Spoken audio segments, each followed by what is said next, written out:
l'actualité de ce lundi, ce sont aussi ces élections générales Rwanda, élections sans suspense, au pouvoir depuis près de 30 ans. Paul Kagame devrait être réélu pour un 4e mandat dans ce pays où les voix dissidentes sont sévèrement réprimées. Clément Diroma, bonjour. Vous êtes notre correspondant au Rwanda. Vous êtes à Kimironko, quartier commerçant animé, bien connu de la capitale Kigali. C'est là qu'a voté il y a quelques instants Frank Habineza. Il est, Clément, le seul véritable opposant de Paul Kagame à participer à ces élections.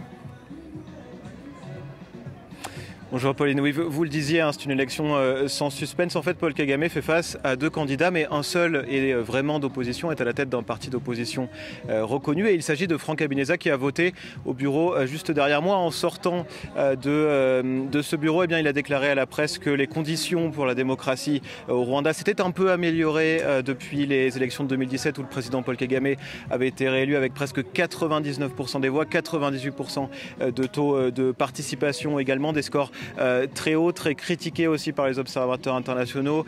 Les ONG, notamment, on le sait, Human Rights Watch, Amnesty International, ont publié des communiqués avant cette élection en 2024, bien pour signaler que toutes les conditions n'étaient pas réunies, que l'opposition n'était pas totalement libre dans un pays où il y a encore des opposants qui sont en prison, soit jugés, soit en attente de jugement. Il y a aussi des journalistes, parce que la liberté d'expression est aussi compliqué ici, où il y a aussi des journalistes qui sont encore en prison, des youtubeurs d'opinion également. Et Frank Habineza, lui, précise quand même qu'il a pu mener une campagne pendant ces 3 dernières semaines face au président sortant Paul Kagame, qui sera très probablement réélu, d'où cette notion d'élection sans suspense. Et bien, son opposant a pu quand même tenir campagne, rassembler parfois des dizaines, parfois des centaines, parfois même quelques milliers de partisans. Mais bien, on verra d'ailleurs dès ce soir, dès les premières estimations, si cette campagne du seul opposant ici a payé. Ce qu'on sait, c'est qu'il y a au moins 3 opposants basés ici au Rwanda qui ont été écartés du scrutin, qui n'ont pas pu se présenter, soit pour des raisons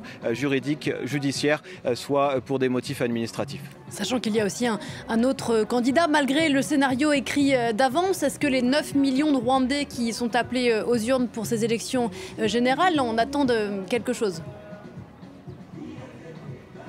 Alors parmi ces 9 millions de Rwandais, ce qui est intéressant, c'est qu'une petite majorité a moins de 30 ans et n'a connu donc que Paul Kagame au pouvoir, qu'un seul dirigeant depuis qu'ils sont nés, quasiment depuis le génocide contre les Tutsis en 1994. Selon lui, il représente l'homme, un peu le père de la nation, l'homme qui a fait participer à la reconstruction du pays, permis cette croissance économique qu'on voit aujourd'hui. Mais ils ont quand même des revendications. Ils demandent plus d'emplois, notamment parce qu'une grande majorité des jeunes ici a accès non seulement à l'université mais aussi à une éducation plutôt de qualité, mais il leur manque les opportunités professionnelles à la sortie de ces cursus de formation. Ils nous ont aussi parlé ici dans ces bureaux de vote toute la matinée depuis 7 heures du sujet sécuritaire. Ils disent faire confiance à Paul Kagame pour les protéger. On sait aujourd'hui le Rwanda de fortes tensions avec les pays alentours, notamment la RD Congo, notamment le Burundi aussi. En tout cas, ce qui est sûr, c'est qu'on saura les premiers résultats, les premières tendances de la commission électorale dès ce soir à partir de